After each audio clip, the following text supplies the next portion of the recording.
The modern world is a constant assault on attention.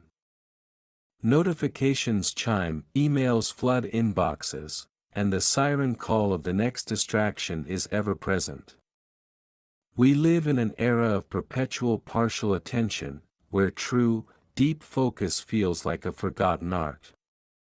Yet, the greatest accomplishments in history, the monumental scientific breakthroughs, the masterpieces of art, the radical shifts in industry, were not born of frantic multitasking. They were forged in the silent, burning crucible of sustained, intense concentration. We are talking about hyperfocus. Imagine compressing a year's worth of productive, meaningful work into just a few short months. This is not a fantasy, it is the measurable result of harnessing your mind's latent capacity for deep work. It is about moving beyond mere productivity and tapping into a state of flow where effort dissolves and output soars. The difference between a lifetime of scattering your energies and a life defined by extraordinary achievement is often just a simple switch in your attention management. For too long, we have treated focus as a static resource, a muscle you either have or don't have. This investigative journey will reveal that it is, in fact, a complex system with two distinct modes, both of which can be deliberately trained and optimized. The first mode is the deep dive, the powerful, laser-like hyperfocus that obliterates distractions and maximizes output. The second is the essential counterpart, the creative, meandering scatterfocus that allows your subconscious to connect dots, solve complex problems, and prevent burnout. Our investigation will explore the neuroscience of attention, drawing from cognitive psychology, performance science, and the unexpected habits of history's most prolific creators. We will uncover the environmental triggers, the internal mental models, and the strategic actions required to enter and sustain these powerful cognitive states. This is more than a guide. It is an exploration into the very mechanism of human accomplishment. It promises to redefine how you view your time, your work, and your potential. The challenge is not finding time, but finding focus. The reward is unlocking time. Our narrative begins with the central paradox of the digital age. We have more tools for communication and collaboration than ever before, yet we feel more fragmented and less effective. This ubiquitous connectivity has fundamentally rewired our brains, training them for continuous interruption. Psychologists now refer to this as attention residue, where the mental energy left over from a previous task poisons your ability to engage with the next one. This pervasive inefficiency is the stage for our story. To understand hyperfocus, we must first meet those who have mastered it, whether by accident of genius or deliberate practice. Our key subjects include the neuroscientist studying the prefrontal cortex, the elite athlete who enters the zone during critical competition, and the successful entrepreneur who structures their entire workday around blocks of undisturbed creation. These individuals are not defined by superhuman willpower, but by superior systems for managing their mental landscape. One key subject, a software engineer who achieved a career breakthrough in a quarter of the usual time, attributes his success to rigid attention boundaries. He treated his time as currency, meticulously guarding it against the thief of distraction. His journey provides a practical, real-world case study for how to operationalize deep focus within a demanding, modern workflow. His office, a stark contrast to the open-plan chaos of his peers, became a fortress of solitude for thought. The other essential subject is the artist, whose work requires not just intense concentration, but also periods of deliberate mental wandering. This creative type reveals the vital role of scatterfocus. For them, hyperfocus is the tool for execution, but scatterfocus is the engine of inspiration. Their story illustrates that true mastery involves a rhythmic dance between two seemingly opposite states of mind. The framework we are building is not about constant intensity, but intelligent oscillation. Their combined experiences form the blueprint for the hyperfocus system, a method that is less about grinding harder and more about thinking smarter about where and how you direct your finite attention. The stakes are high. In an economy increasingly valuing deep, creative work, the ability to focus is quickly becoming the single greatest competitive advantage. The core mystery driving this investigation is the vast and inconsistent gap between effort and result. Why can some individuals achieve professional milestones in weeks that take others years? The initial assumption is often talent or luck, but our inquiry suggests a deeper, more systemic issue: the failure to properly leverage the brain's attentional resources. The problem is not laziness, it is structural distraction, both internal and external. The internal distraction, the monkey mind, is the most insidious. It manifests as rumination, worry, and the constant urge to check one's phone even when no alert has sounded.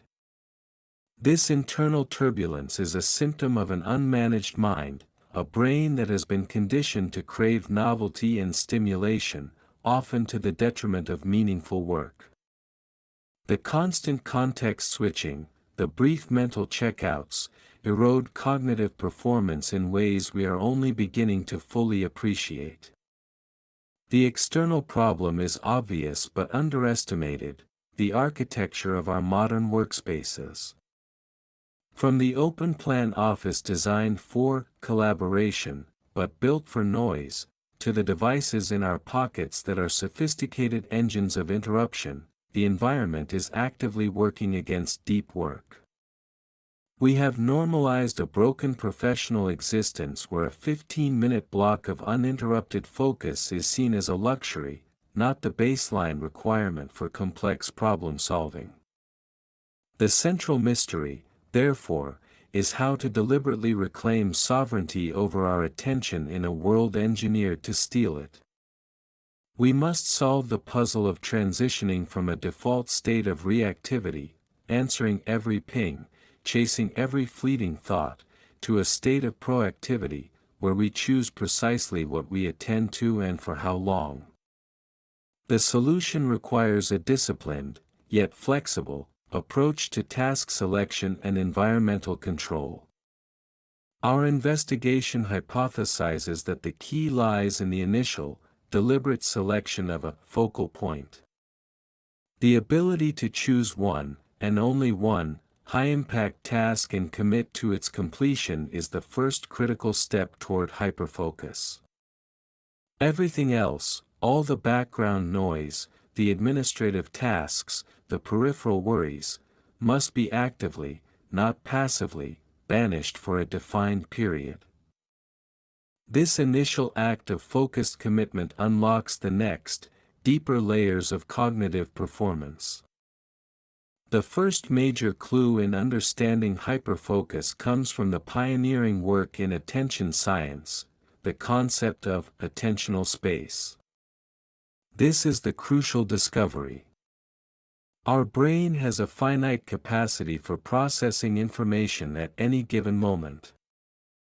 This space is not limitless, it is a precious, non-renewable resource, and the quality of our work is directly proportional to how much of that space we dedicate to the task at hand.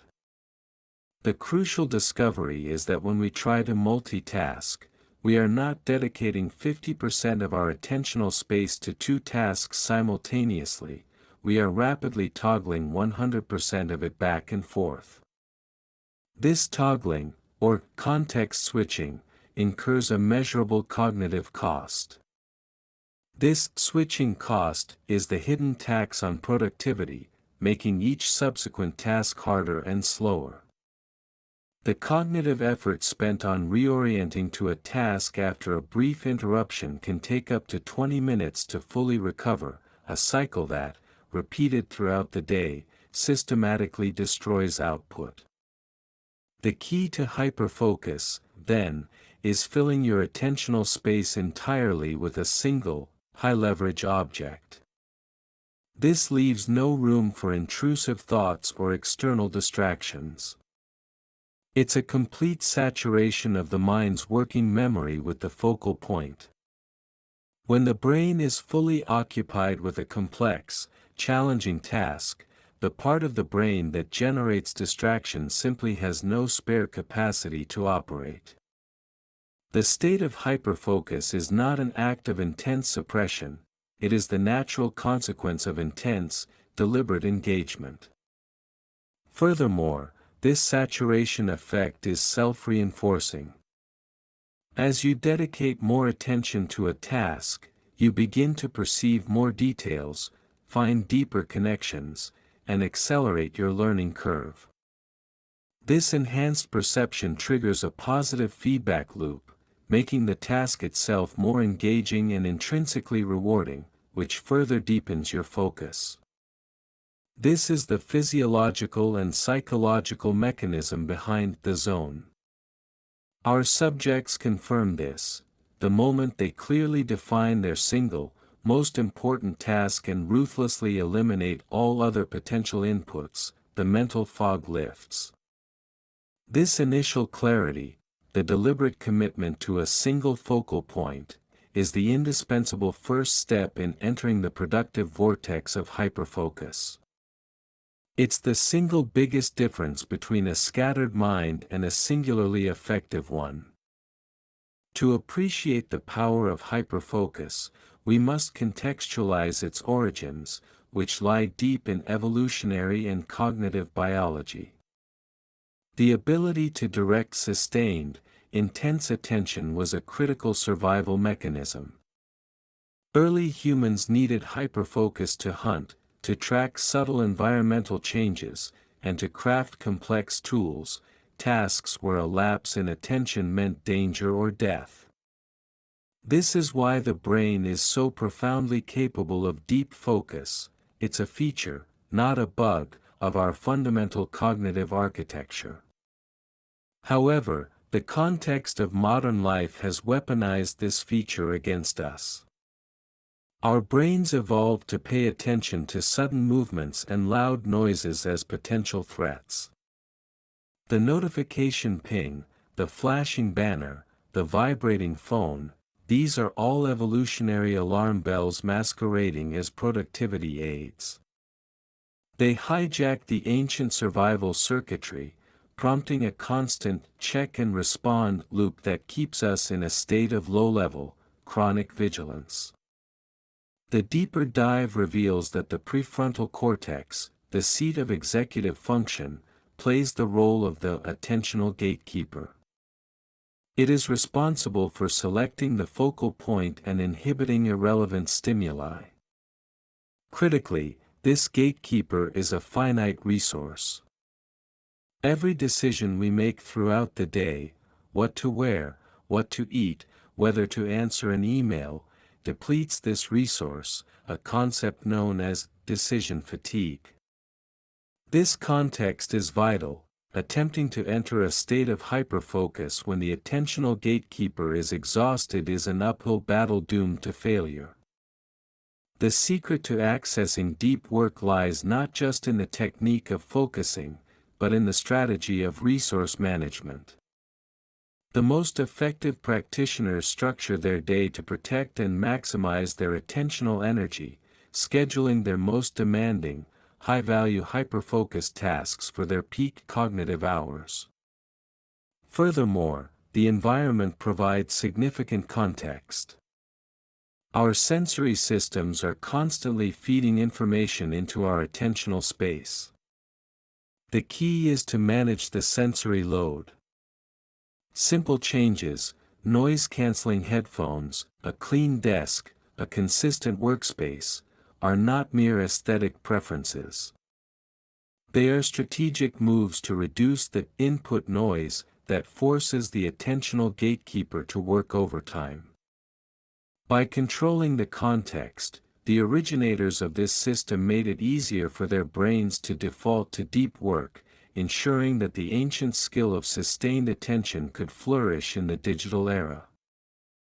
The journey into hyperfocus is complicated by conflicting theories that dominate the contemporary discourse on work. The most prominent conflicting theory is the cult of busyness, the belief that activity equals productivity. This theory encourages constant movement, immediate responsiveness, and an obsession with maximizing time utilization through microscheduling. The stakes here are high. This pervasive mindset leads to burnout, superficial work, and a profound sense of never being truly caught up or effective.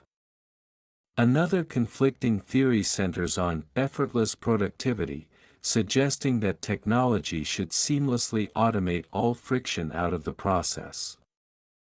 While automation is valuable, this theory dangerously minimizes the role of struggle and cognitive friction in genuine, high-quality output. Hyperfocus is effortful. It requires deliberately engaging with resistance. The stakes here are the quality and originality of the work itself. Truly innovative thought rarely emerges from effortless processes. It requires the deep, grinding concentration that hyperfocus provides. The stakes escalate when we consider the economic and professional landscape. In a world where AI can handle routine, repetitive tasks, the human value proposition shifts entirely to two areas: complex problem solving and creative, novel idea generation. Both of these are exclusively the domain of deep, focused attention. An inability to access hyperfocus means an inability to remain competitive, leading to intellectual stagnation and professional irrelevance. The conflict, therefore, is between the prevailing culture of distraction and the reality of high-value creation. This documentary-style exploration raises the question: can we collectively reverse the trend of attention decay before it completely undermines our capacity for intellectual and creative mastery? The opposing force is not merely email, it is a global economic system that prioritizes immediate, superficial communication over deep, thoughtful creation. Our investigation seeks to resolve this conflict by demonstrating that hyperfocus is the bridge between chaotic effort and meaningful output. It is the counter-narrative to busyness, showing that less time, ruthlessly focused, yields superior results to more time, loosely scattered. The stakes are nothing less than the quality of our collective and individual work lives, pushing us toward a critical turning point in how we define what it means to be productive. The point of no return in the hyperfocus journey is the moment an individual commits to protecting their attention above all else, often requiring a radical restructuring of their professional life. This commitment transcends simple time management. It becomes a fundamental value system. For our subjects, this often involved a difficult confrontation with the deeply ingrained culture of immediate responsiveness.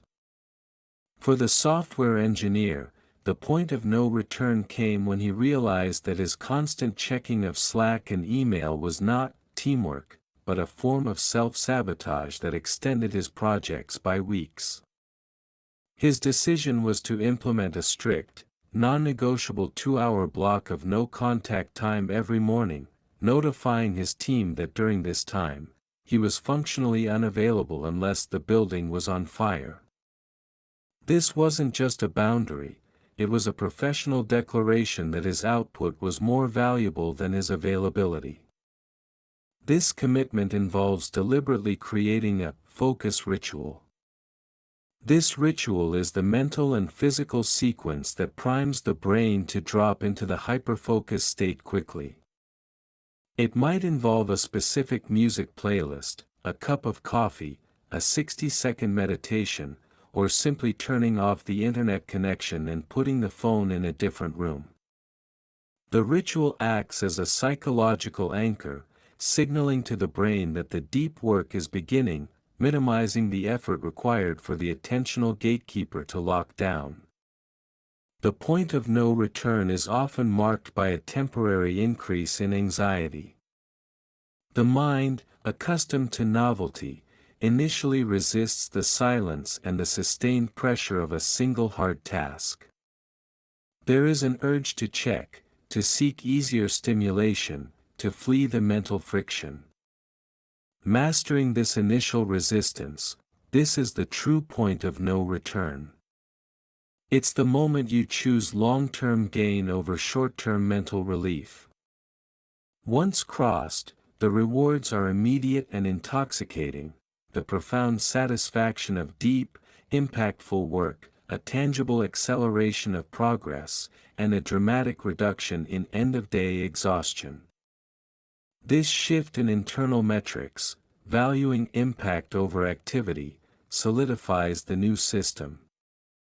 The old, scattered way of working is no longer possible because the individual has tasted the power of true focus. The old paradigm has been irrevocably abandoned for a better, more effective way to live and work. The midpoint twist in the hyperfocus system is the revelation that intense, single-pointed focus is only half the story. The sustained effort of hyperfocus, if not balanced, inevitably leads to mental fatigue, creative block, and eventually, burnout. The revelation is that the key to accomplishing a year's worth of work in months is not just how you focus, but how you rest. The power is in the oscillation between the two modes. The essential countermode is scatterfocus. This is not mindlessly scrolling through social media or passively watching television, it is a deliberate, structured form of unfocused attention. It involves allowing the mind to wander freely, without a specific focal point or objective. There are three primary forms of scatterfocus, and each serves a distinct, high-value cognitive function that hyperfocus cannot achieve. The first is capturing mode, used to empty the mind of all residual thoughts, worries, and to-dos, the mental clutter that clogs attentional space. The second is problem-solving mode, where you intentionally dwell on a specific problem just long enough to activate the subconscious, then let it go to allow for background processing and pattern recognition. The third and most powerful is creative mode, which involves light, stimulating, non-demanding activities like walking in nature or listening to instrumental music, allowing the mind to make novel connections between disparate ideas. The twist is that the most productive people are not those who are on all the time, but those who are masters of the off switch. They understand that creativity and insight often emerge from the mental space created after an intense bout of hyperfocus, during the period of deliberate, restorative wandering. The subconscious mind, freed from the demands of the attentional gatekeeper, quietly works on the deep work problems, leading to those aha moments that seem to appear out of nowhere. This revelation completely redefines the concept of a workday.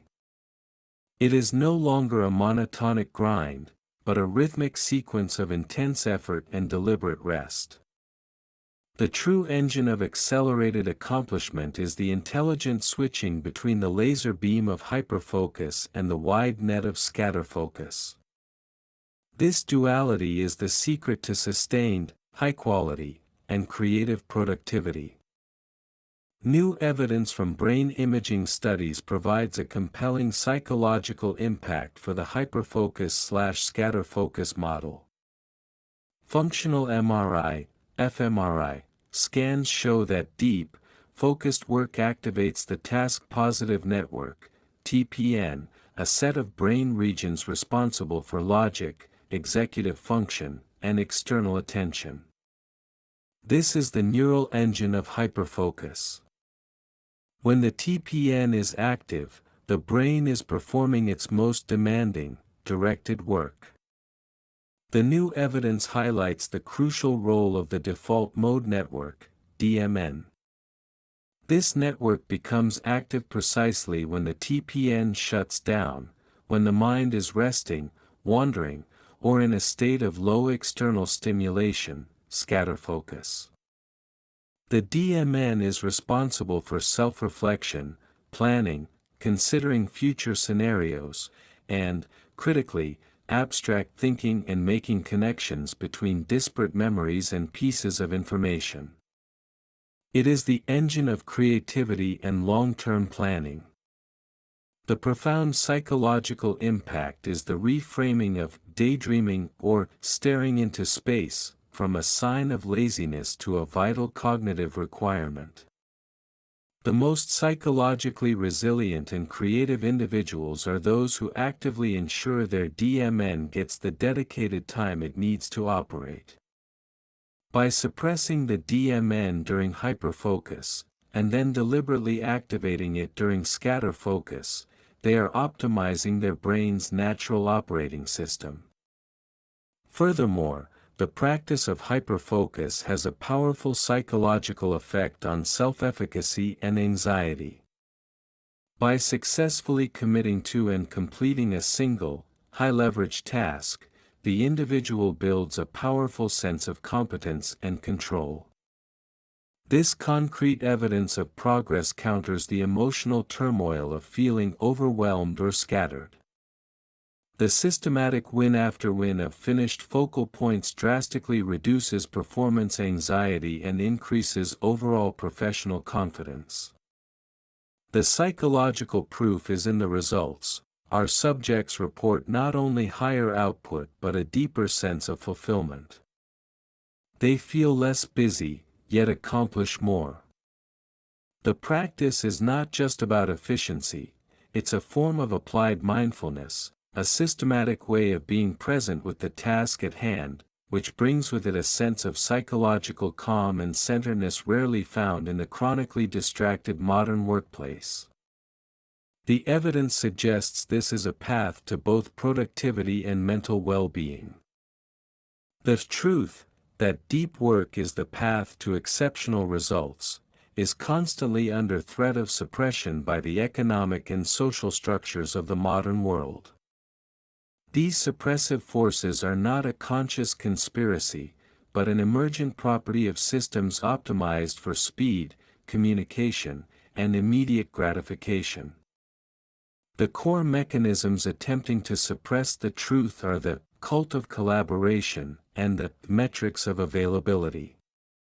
The cult of collaboration attempts to suppress the truth of individual focus by demanding constant connectivity and open, interrupt-driven environments.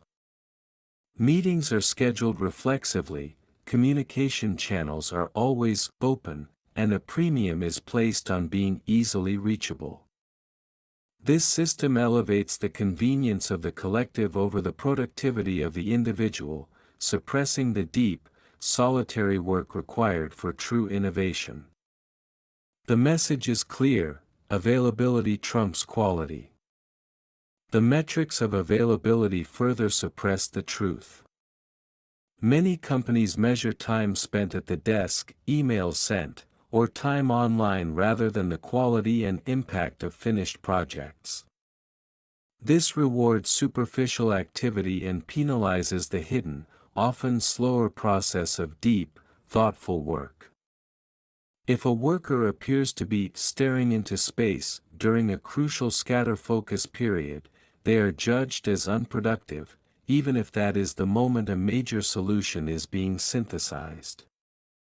Our subjects encountered direct resistance to their new focus boundaries. They were told they were being unresponsive, difficult, or not a team player. This social pressure is a powerful suppressive force.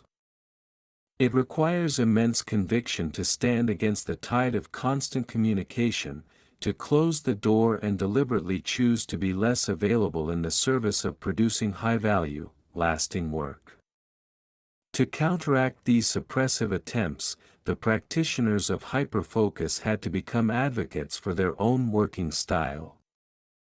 They did not just demand solitude, they communicated the results of that solitude. By delivering higher quality projects in a fraction of the time, they demonstrated empirically that their method worked, gradually shifting the perceived value from being available to delivering impact. The key to overcoming suppression is to let the undeniable quality of the focused output speak for itself. The pursuit phase of the hyperfocus system is the active, disciplined hunting down of distractions, both internal and external, leading to a direct confrontation with the sources of mental chaos. This pursuit is an ongoing, daily battle for mental clarity, requiring proactive vigilance rather than passive reaction. Externally, the confrontation involves ruthlessly auditing one's environment. This means facing the devices that have become extensions of our anxiety. The confrontation is the physical act of turning off all non-essential notifications, not just muting, but fundamentally altering the settings so the device cannot, by its very nature, interrupt a focal point. It involves creating physical barriers, such as a dedicated workspace that is sacrosanct during deep work hours, a space that the brain learns to associate only with intense concentration. Internally, the pursuit confronts the procrastination paradox. The human mind often defaults to easier, less consequential tasks to avoid the mental friction of the most important one. This confrontation is the use of the 20/20 rule: if a task can be done in 2 minutes or less, do it now, to prevent it from clogging attentional space, otherwise, schedule it deliberately for a designated time. This systematic approach starves the mind of its quick-fix distractions. The most difficult confrontation is with the self, the inner voice that champions distraction and doubt. To address this, our subjects utilized a technique of metacognitive observation. When an intrusive thought, an idea, a worry, an unrelated to-do, arises during hyperfocus, they do not engage with it. Instead, they use a pre-prepared, externalized, capture pad to quickly write down the thought and immediately return to the focal point. This is a confrontation where the mind is acknowledged but not obeyed, the thought is validated, stored, and deferred. The confrontation phase is where the system becomes a lifestyle. It's a continuous process of self-correction, of noticing when attention has drifted, and immediately, without self-judgment, returning to the focal point. This repeated, intentional return is the true measure of discipline and the engine of sustained performance. The mastery of hyperfocus is achieved not by never being distracted, but by becoming expert at the rapid and non-emotional recovery from distraction. As the investigation concludes, the final pieces of the hyperfocus system fall into place, revealing a holistic strategy for extreme acceleration of work. The system is formalized into a continuous loop of 4 interconnected components, all essential for sustained, high-level performance. The first piece is selection and commitment, the daily, non-negotiable choice of a single, high-impact focal point. This must be a well-defined task that, upon completion, significantly moves the needle on a major project. This selection prevents scattering effort across numerous minor tasks. The second is execution and elimination, the hyperfocus block itself, where all environmental distractions are eliminated, and all internal distractions are captured and deferred. This is the period of intense saturation of attentional space, utilizing the full power of the task-positive network. It is an act of deep, deliberate engagement, lasting typically 60 to 90 minutes, followed by a short, restorative break. The third is rest and restoration, the deliberate implementation of both mental and physical rest. This includes short, non-stimulating breaks to avoid decision fatigue and, crucially, the longer, dedicated blocks of scatterfocus. These periods activate the default mode network, providing the necessary cognitive space for problem solving, creativity, and mental replenishment. The fourth piece is review and refine, a short, daily assessment of what was accomplished, what caused the most distraction, and how the next hyperfocus block can be optimized. This feedback loop ensures continuous improvement of the system itself, making the focus rituals stronger and the boundaries more resilient over time. These four pieces, cycling continuously, create a force multiplier. It is the structured dance between intensity and rest that allows for the compression of work timelines. The deep insights and high-quality output generated during the intense hyperfocus blocks are sustained and improved upon by the creative breakthroughs and mental stamina cultivated during the scatterfocus periods. The acceleration is a product of this intelligent, cyclical energy management, not a simple increase in hours worked. The primary conclusion revealed by this investigation is that the secret to accomplishing a year's worth of work in months is a profound shift from time management to attention management. Time is an objective, universal constant, attention is a subjective, finite, and highly variable resource. Mastery over one's work and life is achieved by maximizing the quality of attention applied, not the sheer quantity of hours spent. Hyperfocus is not a productivity hack, it is a fundamental cognitive skill that can be developed. The truth is that most modern work is done in a state of low intensity, compromised focus, yielding low quality, slow results. By systematically adopting the hyperfocus system, an individual is not simply working harder, but working in a fundamentally different, higher-order cognitive gear that leverages the brain's full capacity for deep work. The core of the truth is the power of singularity.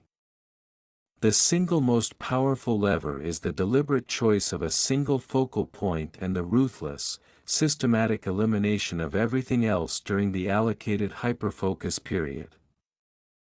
This singularity of purpose is the catalyst that allows the brain to bypass the costly switching delays of multitasking and dedicate 100% of its attentional energy to value creation. Furthermore, the truth encompasses the value of non-productive time. True, sustainable acceleration is impossible without the deliberate inclusion of scatterfocus. The brain requires periods of non-directed thought to consolidate learning, process complex information, and generate novel solutions. The biggest barrier to creative breakthrough is not a lack of effort, but a lack of mental downtime. The highest achievers work intensely, but they also rest intelligently. The final revealed truth is empowering. This capability is not reserved for a genius elite. It is an accessible skill set, a trainable system of habits and environmental controls that any individual can implement. The difference between an average performer and a hyperproductive one is simply the discipline to adhere to a superior system of attention management. The power to achieve extraordinary results lies within the choice of where, and how, you place your mind. The legacy of the hyperfocus approach is already beginning to reshape how high-performance individuals and forward-thinking organizations structure their work. The immediate aftermath for those who adopt the system is a measurable and dramatic increase in the volume and quality of their output, accompanied by a surprising reduction in the subjective feeling of being busy. The modern ties of this system are deeply relevant to today's evolving work landscape. As remote and hybrid work become normalized, the external structure of the office environment is removed, placing the entire burden of attention management onto the individual. The Hyperfocus framework provides the essential internal structure, the mental and behavioral boundaries, that is required to thrive in a self-directed work setting. It replaces the external accountability of the office with the internal discipline of a focus ritual. The legacy also involves a re-evaluation of time itself. For the hyperfocus practitioner, productive day is no longer defined by an 8-hour stretch of intermittent effort, but by the successful completion of 2 or 3 high-quality hyperfocus blocks. This shifts the focus from time on task to output per unit of attention, a much more honest and effective measure of true productivity. The system is now being adapted for educational settings, teaching students to block out time for deep, single-subject study, moving away from fragmented, late-night cramming. In the corporate world, companies are experimenting with Focus Fridays or designated deep work hours where all meetings and internal communications are banned. This institutional recognition of the need for sustained focus is the legacy in action, validating the core principle that intellectual work cannot be rushed or interrupted.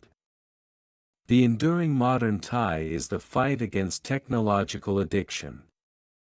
The Hyperfocus system provides a structured, positive alternative to the constant dopamine chase of digital life.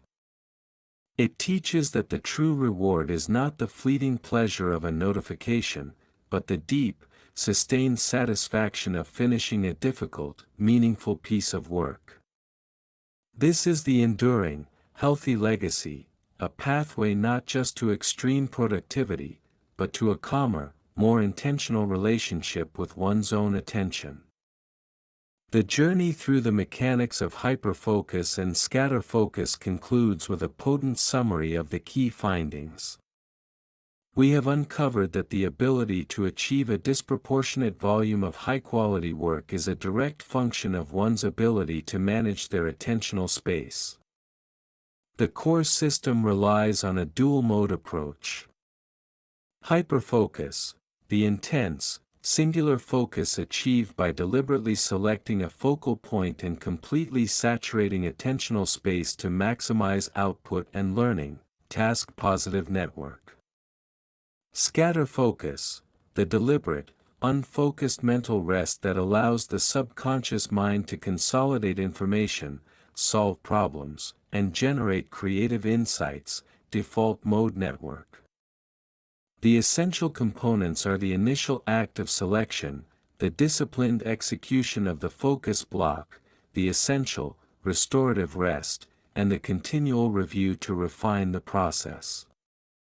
This rhythmic oscillation between intensity and rest is the engine that compresses years of work into months. However, a lingering mystery remains at the frontier of cognitive science. While we understand how to access these states, the ultimate, deep source of intrinsic motivation, the force that compels an individual to willingly choose the mental friction of hyperfocus over the ease of distraction, remains a subject of ongoing study. Why does one person find the discipline for this system while another, equally capable, struggles? This final, lingering mystery is the enigma of willpower in the age of endless stimulation. Is it purely habit, or is there a deeper neurological signature that predisposes some to this disciplined choice? Perhaps the answer is not yet in the fMRI scans, but in the individual's discovered sense of purpose, the emotional engine that makes the focal point so compelling that distraction simply loses its appeal. The ultimate takeaway is that your most valuable professional asset is not your time, but your focus. The Hyperfocus system provides the actionable blueprint to protect and deploy that asset with maximum impact. The tools are now in hand. The remaining work, the task of extraordinary accomplishment, is simply a matter of choice.